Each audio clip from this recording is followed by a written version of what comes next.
3월 30일 화요일 기쁨의 언덕으로 묵상집을 통해서 하나님의 말씀으로 하루를 시작하는 여러분들 주님의 이름으로 환영하고 축복합니다. 오늘 우리에게 주시는 하나님의 말씀은 호세아 13장 1절로 8절에 있는 말씀입니다. 제가 세 번역으로 읽어 보겠습니다. 에브라임이 말만 하면 모두 떨었다. 온 이스라엘이 그렇게 에브라임을 우러러 보았는데 바알신을 섬겨 죄를 짓고 말았으므로 이제 망하고 말았다. 그런데도 그들은 거듭 죄를 짓고 있다. 은을 녹여 거푸집에 부어서 우상들을 만든다. 제주껏 만든 은 신상들, 그것들은 모두 세공업자들이 만든 것인데도 그들은 이 신상 앞에 제물을 바치라고 하면서 송아지 신상들에게 입을 맞춘다. 그러므로 그들은 아침 안개처럼 되고 이르는 새벽에 사라지는 이슬처럼 될 것이다. 타작마당에서 바람에 날려 나아가는 쭉정이처럼 되고 굴뚝에서 나오는 연기처럼 될 것이다. 그러나 나는 너희가 이집트 땅에 살 때부터 주 너희의 하나님이다. 그때 너희가 아는 하나님은 나밖에 없고 나 말고는 다른 구원자가 없었다. 나는 저 광야에서 그 메마른 땅에서 너희를 먹이고 살렸다. 그들을 잘 먹였더니 먹는 대로 배가 불렀고 배가 부를수록 마음이 교만해지더니 마침내 나를 잊었다.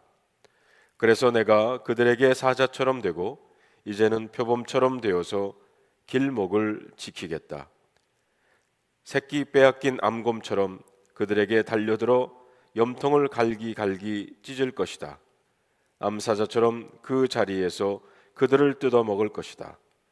들짐승들이 그들을 남김없이 찢어 먹을 것이다. 오늘 저와 여러분에게 주시는 하나님의 말씀입니다. 기도하겠습니다. 하나님, 오늘도 저희들에게 새로운 말씀을 주시면 감사를 드립니다. 이 말씀 속에서 우리 자신을 보게 하시고 또한 이 말씀 속에서 우리에게 들려주시는 하나님의 음성을 듣는 우리 모두가 되게 하여 주시옵소서. 우리 주 예수 그리스도의 이름으로 간절히 기도하옵나이다. 아멘. 하나님의 백성들은 하나님을 의지하고 하나님의 뜻을 따르는 백성입니다. 그러나 북이스라엘 백성들은 하나님 대신 우상과 왕을 의지했습니다.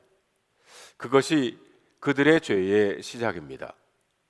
1절에 보니까 에브라임이 말만 하면 모두 떨었다. 온 이스라엘이 그렇게 에브라임을 우러러 보았는데 바알신을 섬겨 죄를 짓고 말았으므로 이제 망하고 말았다라고 했습니다. 에브라임 지파가 초기 이스라엘에서 막강한 영향력을 행사했습니다. 북왕국 이스라엘의 초대 왕 여로보암도 에브라임 지파 출신이었습니다. 에브라임이 말만 하면 모두 떨었다. 온 이스라엘이 그렇게 에브라임을 우러러 보았다라고 했습니다. 에브라임 지파 중에서 이스라엘의 왕이 나타나 이스라엘을 통치하고 그 지파의 위세를 크게 떨치었다는 것입니다. 그러나 끝내 진실한 신앙을 지키지 못한 이스라엘은 철저하게 멸망하고 맙니다. 바알신을 섬겨 죄를 짓고 말았으므로 이제 망하고 말았다라고 했습니다. 북이스라엘 백성들의 우상 숭배의 범죄상을 아주 실감나게 기록하고 있습니다. 2절에 보니까 그런데도 그들은 거듭 죄를 짓고 있다. 눈을 녹여 거푸집에 부어서 우상들을 만든다. 제주껏 만든 은 신상들, 그것들은 모두 세공업자들이 만든 것인데도 그들은 이 신상 앞에 제물을 바치라고 하면서 송아지 신상들에게 입을 맞추었다라고 했습니다. 북이스라엘 백성들은 은으로 우상을 만들었습니다. 우상은 다름 아닌 송아지입니다. 원래 북이스라엘을 시작한 여로보암 1세가 만들었던 우상도 금송아지였습니다. 베델에도 있고 단에도 있었습니다. 금송아지를 모시는 신전도 만들었습니다. 그런데 시간이 흘러가면서 그들은 각자 자신들의 집안에 은으로 만든 송아지를 가지기를 원했고 이런 분위기는 유행처럼 번져 나갔다는 겁니다. 은으로 만든 송아지를 집에 두는 사람들이 특징은 다음과 같습니다. 바알 신전에 가서 무릎을 꿇는 것이 부담스러운 사람들. 그런데 보이지 않는 하나님은 섬기기 싫은 사람들이 은밀하게 자신들의 집에 은으로 송아지를 만들어 섬기고 절했다는 겁니다. 가정뿐만이 아니라 동네 방방 곳곳에 산장을 만들고 그곳에서 은으로 만든 송아지를 섬기고 있었습니다. 그런데 2절에 보면 얼마나 은으로 만든 송아지를 사랑했는지 그것에 사람들이 입을 맞추었다는 것입니다. 입을 맞춘다는 행위는 그것이 나에게 중요하고 사랑한다는 겁니다. 여러분도 돈 지폐에 키스해 보신 적이 있나요? 이것이 나의 간증이요 이것이 나의 찬송일세가 아니라 이 돈이 나의 간증이요 이 돈은 나의 찬송일세가 아닌가요? 성도 여러분, 나를 하나님의 사랑 안에서 벗어나게 하는 것들은 모두 우상입니다. 하나님께 대한 사랑과 충성 그리고 섬김을 하나님이 아닌 다른 대상에게 바치도록 유도하는 모든 것이 우상이라는 겁니다. 그리고 이러한 우상들에게 입을 맞추는 모습은 오늘도 여전히 행해지고 있는 우상 숭배의 모습일 것입니다. 그런데 바알 우상이나 은으로 만든 송아지 우상에 공통점이 있다는 겁니다. 그것은 말하지 못하는 겁니다. 그들은 형상은 있지만 말하지를 않았습니다. 말 못하는 우상들은 백성들에게 의무를 부과하지를 않습니다. 북이스라엘 백성들이 바알에게 엎드리고 은송아지, 금송아지 우상에게 절하는 이유는 귀찮게 하지 않기 때문입니다. 그런데 하나님은 말씀이 많으십니다. 하나님이 직접 꿈에 나타나서 말씀하기도 하고 선지자를 통해서 성가시게 하기도 합니다. 우리가 죄를 지으면 지적하기도 합니다. 그래서 사람들은 하나님을 성가시다고 여깁니다. 그러므로 그들은 말하지 않고 의무를 부과하지 않는 은이나 금으로 만든 송아지 우상에게 가서 엎드렸던 것입니다. 송아지 형상에게 엎드리면 부와 명예를 얻을 것이라는 헛된 믿음을 가지고 있었습니다. 그러나 우리가 분명히 기억해야 할 것입니다. 거룩한 부담, 거룩한 멍에가 없다면 참된 신앙이 아니라는 것입니다. 하나님을 믿는 백성들에게 하나님께서 의무적으로 행하라고 주신 것이 있습니다. 바로 거룩한 말씀입니다.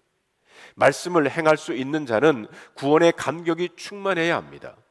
구원의 감격이 없다면 하나님이 주시는 말씀은 마치 하기 싫은 숙제처럼 귀찮고 부담스럽게 여겨질 것입니다. 하나님께서는 구원의 은총을 주시고 말씀대로 살라고 하셨습니다.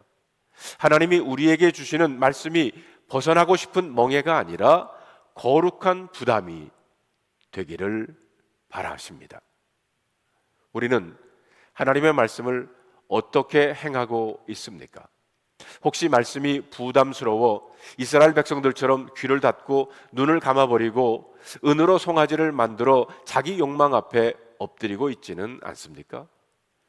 만약 그런 분들이 계시다면 우리 마음에 있는 은송아지 형상을 불사르고 깨트려야 합니다. 3절에 보니까 그러므로 그들은 마치 안개처럼 되고 이른 새벽에 사라지는 이슬처럼 될 것이다. 타작마당에서 바람에 날려 나가는 쭉정이처럼 되고 굴뚝에서 나오는 연기처럼 될 것이다 라고 했습니다. 하나님은 우상을 섬기는 자들을 가리켜 아침 안개, 쉬 사라지는 이슬, 바람에 날리는 쭉정이와 연기 같다고 하십니다. 이것은 우상 숭배하는 자들을 가리키는 말이기도 하고 동시에 그들이 섬기는 우상의 속성을 말하기도 합니다. 우상은 눈에 보이기 때문에 확실하다고 믿었는데 한 번에 사라지는 이슬과 안개 같으며 쭉정이와 구름같이 허무하다는 겁니다. 사람들이 돈을 따라 살아갑니다. 돈보다 확실한 것은 없다고 믿습니다. 돈을 잔뜩 쌓아놓으면 인생이 편할 것이라고 생각합니다. 그런데 돈을 많이 벌어본 분들의 증언에 의하면 아무리 많은 돈을 가지더라도 멈출 수 없는 것이 문제라는 거예요. 더 많은 것을 가지기 위해서 발버둥 춘다는 것입니다. 여러분들은 어떻습니까? 눈에 보이는 분명한 것을 잡았다 할지라도 그것이 영원토록 나를 지켜줄 만큼 확실한가요? 4절을 볼까요? 그러나 나는 너희가 이집트 땅에 살 때부터 주 너희의 하나님이다. 그때 너희가 아는 하나님은 나밖에 없고 나 말고는 다른 구원자가 없었다. 하나님은 이스라엘 백성들이 애굽 땅에 있을 때부터 나는 너희의 구원자이고 나 외에는 다른 구원자가 없다고 하십니다. 성도 여러분, 하나님의 말씀은 지금도 변함없는 진리의 말씀입니다. 애굽에서 430년 동안 종살이 할 때부터 하나님은 그들의 구원자였습니다. 눈에 보이지 않는 하나님께서 이스라엘 백성들을 구원해 내셨습니다. 눈에 보이지 않는 하나님께서 40년 동안 광야 생활을 인도해 주셨습니다. 눈에 보이지 않는 하나님께서 가나안 땅을 그들에게 선물로 주셨습니다. 그런데 어찌하여 눈에 보이지 않는 하나님을 섬기지 않는 것인가요? 어찌하여 이들은 눈에 보이는 우상을 섬기는 것일까요? 오늘 우리는 보이지 않는 하나님을 발견할 수 있는 영적 지각과 통찰력이 있어야 합니다. 보이지 않는 하나님은 우리와 동행하시는 아버지이십니다. 보이지 않는 하나님께서 성령을 선물로 주셔서 우리와 동행하도록 도우십니다. 오늘도 험하고 어려운 세상이지만 보이지 않는 하나님이 우리 인생을 주관하신다는 믿음으로 승리하시는 하루가 되기를 기원합니다. 자, 6절을 보면 그들을 잘 먹였더니 먹는 대로 배가 불렀고 배가 부를수록 마음이 교만해지더니 마침내 나를 잊었다라고 했습니다. 하나님이 이스라엘 백성들을 진단하셨습니다. 구원자 하나님을 이스라엘 백성들이 왜 잊어버렸을까요? 그 이유는 그들이 배가 불러서 교만했기 때문이라는 것입니다. 물질은 우리를 행복하게 만들어주기도 하지만 타락으로 인도하는 지름길이기도 합니다. 우리가 배부른 것이 죄는 아닙니다. 하지만 이것이 빌미가 되어서 하나님을 떠날 수 있는 단초가 된다는 사실을 주의해야 합니다. 그러면 어떻게 해야 합니까? 자발적 가난에 동참해야 합니다. 자발적 가난이란 가난하고 힘든 분들을 위해 나눔을 스스로 실천하는 겁니다. 시간이 많은 분들은 시간을 들여서 봉사할 수 있습니다. 건강한 분들은 하나님이 주신 건강과 열정으로 나눌 수도 있고요. 물질이 많은 분들은 혼자 쓰지 말고 꼭 필요한 곳에 물질을 나눌 수 있습니다.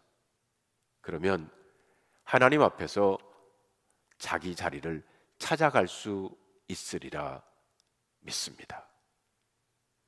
기도하겠습니다. 하나님 감사합니다. 보이지 않는 하나님, 그분이 나의 구원자가 되시고 그분은 지금도 살아 역사하셔서 오늘도 나를 인도하고 계심을 믿는 믿음으로 이 하루를 시작하는 우리 모두가 되게 하여 주시옵소서. 우리 주 예수 그리스도의 이름으로 간절히 기도하옵나이다. 아멘.